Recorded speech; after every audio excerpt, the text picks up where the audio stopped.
그다음 질문은요. 방금 전에 들어온 속보인데 내란 특검이 윤석열 이적죄로 기소를 했거든요. 그런데 아까도 그거 잠깐 살펴봤는데 김기현 변호사님 의견을 듣고 싶어요. 원래 이 이적죄 외환죄 관련된 부분은 윤석열이 구속기간 만료로 풀려날 경우에 대비해서 또 하나의 카드라고 우리가 생각하지 않았습니까? 예. 근데 이렇게 돼버리면 그 카드 사라져 버리는 거 아닌가요? 아닙니다. 그 카드를 지금 쓰려고 네, 지금 하는 것입니다. 왜냐하면, 기소를 했는데도? 예, 왜냐하면 이 사람이 재판을 안 받고 있는 상황에서 그냥 아무 수사나 재판도 없는 상황에서 수사를 한다라고 하면 구속영장을 바로 수사 중에 청구를 하죠. 그리고 이제 법원에서 심사를 통해서 발부를 받습니다. 근데 윤석열은 지금 재판 중이잖아요. 이런 상황에서는 수사 중에 그냥 구속영장을 냅다 청구해가지고 발부를 받지를 않아요. 그렇게 할 수가 없고 일단 기소부터 해야 됩니다. 일단 기소를 한 다음에 그 재판부가 배당이 되면은 그 재판부에다가 구속영장을 발부해 주십시오.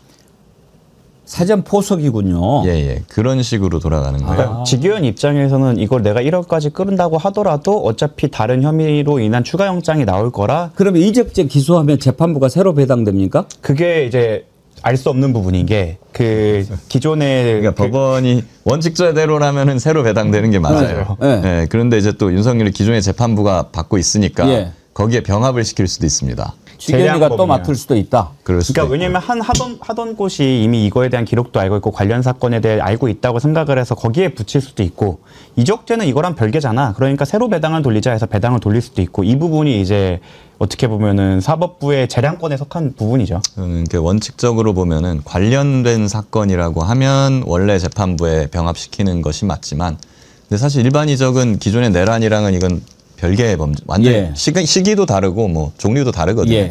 그렇기 때문에 이거는 뭐 원칙대로 간다면은 새로운 재판부에 배당하는 것이 맞지 않나.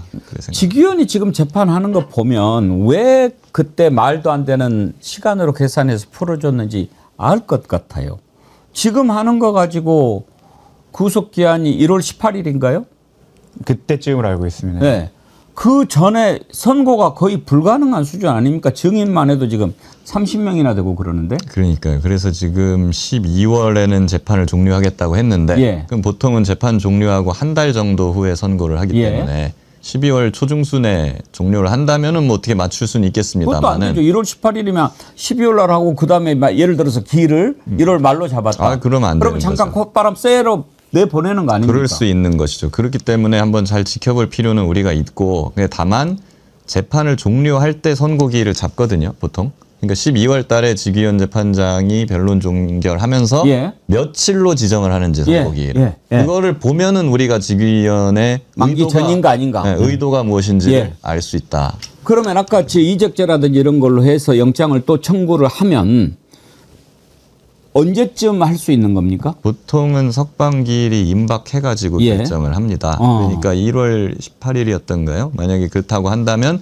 1월 18일이 되기 뭐 한 1, 2주 전 그때쯤에 새로운 그 재판부에서 구속영장 발부 여부를 결정합니다. 그게 아니어도 사실 윤석열 씨에 대한 혐의가 너무 많기 때문에 김건희 특검에서 지금 김건희 기소한 거에 사실 공범으로 다 엮기만 해도 다 기소가 되는 수준이고 지금 워낙 많은 혐의가 있지 않습니까? 그 혐의들에 대해서 각 혐의별로 사실 6개월씩 청구할 수 있는 거기 때문에 그 탈옥에 대해서는 지기현식 정말 해괴망측한 정말 싱크빅한 그런 논리로 나오는 게 아니라면 현실적으로는 불가능합니다. 실제로 윤석열이 박근혜 전 대통령에 대해서 그 재판을 끌고 갈 때 그런 식으로 거의 3년 이상을 재판을 끌고 가면서 구속을 계속 연장을 했어요.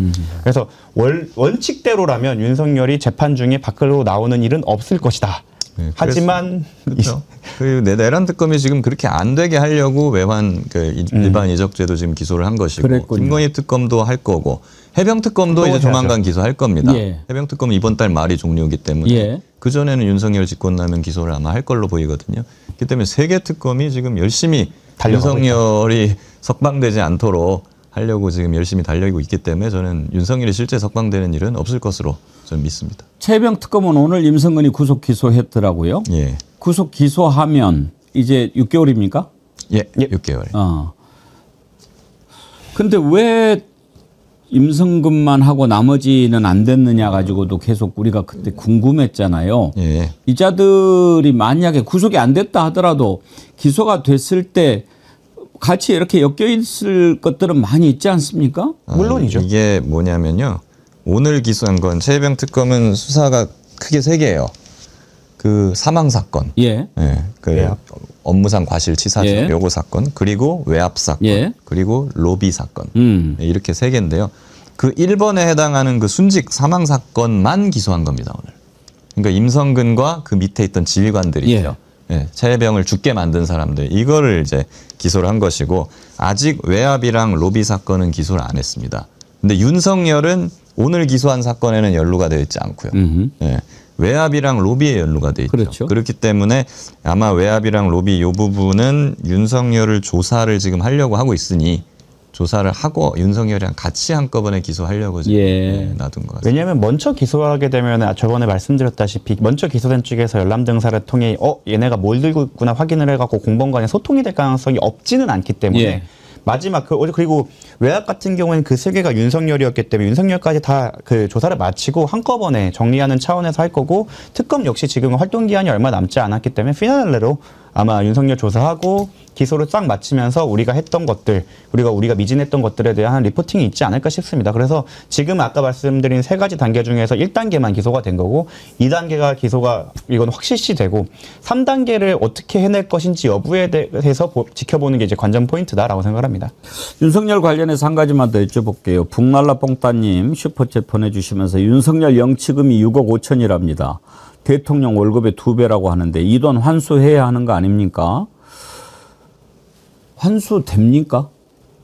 윤석열이 뇌물 사건이 있었던가요? 김건희랑 공범으로 엮이면 그렇게 될 수 있죠. 예. 이게 환수를 하려면 보통은 뭐 뇌물 받은 거거나 아니면 마약 사업을 해서 뭐 돈을 벌었다거나 뭐 이런 것들이 있으면은 거기에 해당하는 금액만큼 환수는 할 수 있어요. 추징이죠, 그건. 그걸 추징이라고 하죠. 예, 그런 건 할 수 있는데 지금 아직까지 뇌물로 윤석열이 기소된 바는 없는 것 같아요. 공범으로 적시가 되면은. 예, 공범으로 기소가 되고 예, 기소가 만약에 되고. 그걸로 판결이 유죄가 되면. 판결이 예. 된다고 하면 그 금액만큼 해당하는 만큼 추징할 수 있습니다. 그게 아니어도 이번에 한두 달 전인가요? 저희가 민사소송 많이 이슈가 됐잖아요. 윤석열의 내란으로 인해서 국민들이 이번 피해에 대해서 어떻게 보면 다수소송도 했고 저희 변호인단도 그 박정훈 대령님을 위시한 변호인단도 사실은 장기적으로 민사소송에 대한 생각이 있기 때문에 윤석열 씨의 그 어떻게 보면 자력이 늘어나면 늘어날수록 민사소송에서 저희가 가져갈 수 있는 그 모수가 많아지는 거라 그거 합류할 수 있겠네요. 그쵸. 민사로. 그러니까 범죄로서 환수를 하는 것이 아니고 예. 손해배상. 예를 들면 윤석열로부터 피해를 입은 사람들, 예를 들면 지금 뭐 박정훈 단체로 대령님. 집단 소송 네. 일반 하잖아요. 국민도 그렇고 예. 박정훈 대령도 그렇고 이런 분들이 불법 행위에 의한 나 손해배상 위자료 내놔라 예. 라고 소송을 하면서 그 영치계좌나 이런 걸 가압류할 수 그래서 있어요. 사실은 그러면 그들의 영치금 보내는 거 우리가 굳이 안 막아도 되겠는데요? 그러니까 좀 있어야. 최악의 경우가 뭐냐면 손해배상 소송에서 이겼는데 상대방이 자력이 없거나 눈에 드러나는 재산이 없는 경우에 이겼는데도 돈을 못 가져가는 참사가 발생을 하는데 영치금 계좌에 있는 건 그대로 확인이 되기 때문에 그 계좌에 대해서는 우리 피해자분들 박정훈 대령님을 비롯해서 이제 다수 시민들이 확인할 수 있는 재산이라 거기에 대해서는 저희가 청구하면 되는 거기 때문에 오케이. 오히려 예, 극우분들께서 이제 그 피해받은 진보 시민분들이나 아니 박정훈 대령님한테 주는 선물일 수 있다. 오케이. 영치금 보내시는 분들 계속 보내세요. 오케이. 이런 방법이 있었네요. 보내세요. 예, 그렇게 해서 많이 쟁여 놓으세요. 쓸 데가 있네요. 그동안에도 맨날 윤석열이 지는 거지고 김건희가 다 갖고 있다고 막 이런 식으로 얘기했는데 그렇게 영치금 들어온 건 윤석열 몫일 거 아닙니까? 그렇죠. 그렇죠. 그거 우리가 확보해 놓을 필요가 있겠네요. 만약에 다른 데로 빼돌린다 하면 그 자체로도 문제가 될 수 있고 채권자 취소나 이런 식으로 다시 빼고 돌려보낼 수도 있거든요. 강제집행 면탈죄가 될 수도 있습니다. 네.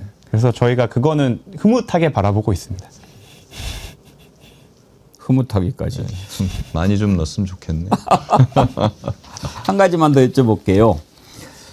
참 우리가 김건희 덕택에 참 어려운 명품 브랜드 많이 알게 되고 우리가 견문도 참 넓어지고 이제 로저 비비에 들어보셨어요? 처음 들어봤어요. 저도 처음 들어봅니다.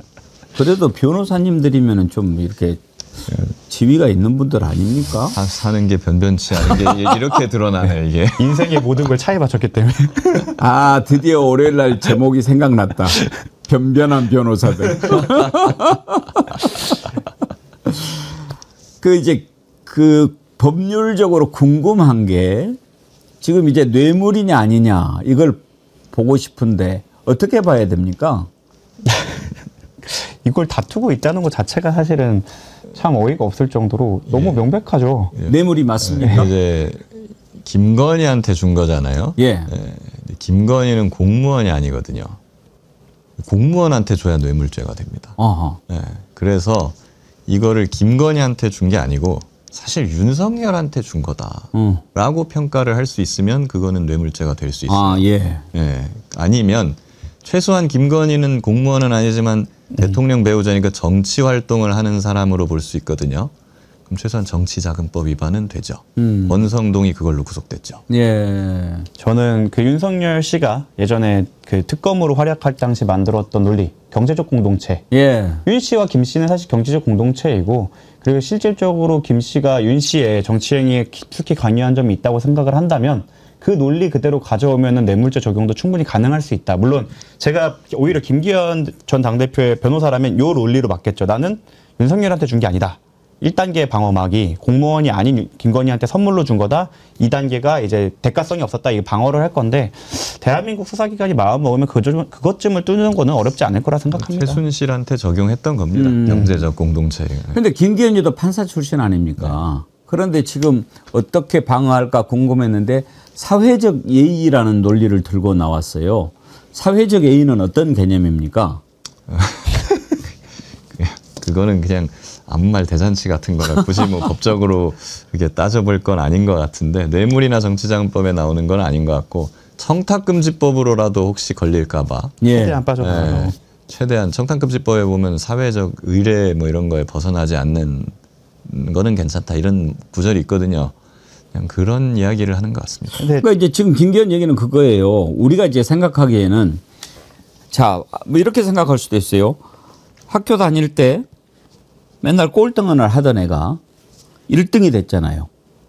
그런데 그 시험 끝나고 그 학부모가 그 선생님한테 로저 비비의 가방을 줬으면 정답을 가르쳐 준 거 아닐까 이렇게 의심하는 거 아니에요? 충분히 수사권을 발동할 만한 의심스러운 정황이죠.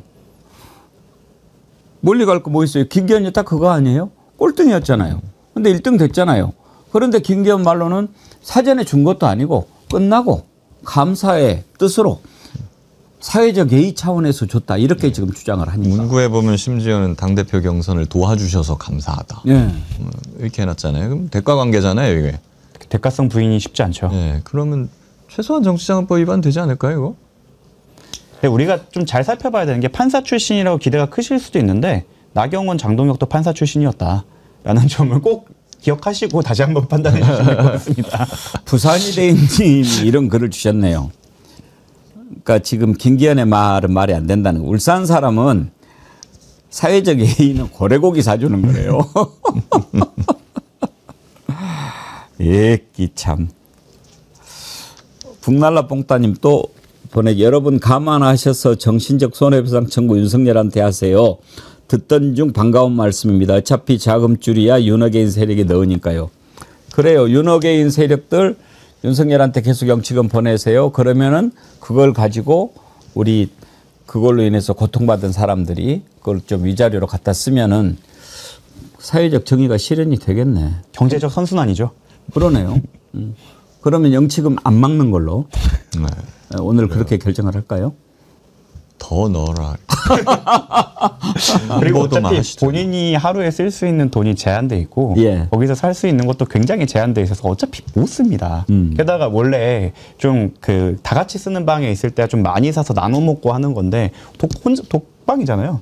독방에서는 사 먹는 것도 한계가 있어요. 그러니까 소비되는 양도 많지 않을 거죠. 저희가 뭐 민사소송이나 이런 거 했을 때 그 편취금이 없어질 때 가장 슬픈 게 뭐 유흥비로 탕진하였다.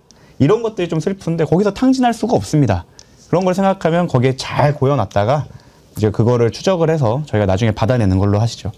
두 분 나오시니까 궁금한 거 참 많이 해결이 됐습니다. 우리 정구승 변호사님 이슈 1번지에서 윤석열 사형 구형하셨죠. 그래서 윤석열 사형 선고하는 것 보고 많은 우리 애청자님들이 뜨거운 박수를 보냈는데 수고 많이 하셨고요. 어떻습니까? 우리 지금 이렇게 그 공부할 것들이 많이 나오는데 언제 2부에 김건희 재판 한번 해볼까요? 아유, 그럴까요? 그거는 죄명이 너무 많아가지고. 너무 많아가지고 공부를 많이 해야 되는데 보니까 정구승 변호사님이 공부를 잘하던데 김규현 변호사님이 김건희 쪽 맡아볼 생각이 있으신가요? 좀 너무 어려울 힘들겠지만. 것 같은데, 이거 참. 네. 근데 뭐 그 한번 윤석열께 해보죠, 뭐. 가능했던 이유가 헌법재판소 판결문이 있었기 때문에 사실 그 논리를 좀 가져오거나 쟁점이 좀 정리가 되어 있는데 김건희 건은 지금 특검도 그거를 벅차는 이유가 새로운 사건이 너무 많이 나오잖아요. 아니 나도 재판장 한번 해보고 싶어서 그래요. 박영식이만 재판장하고.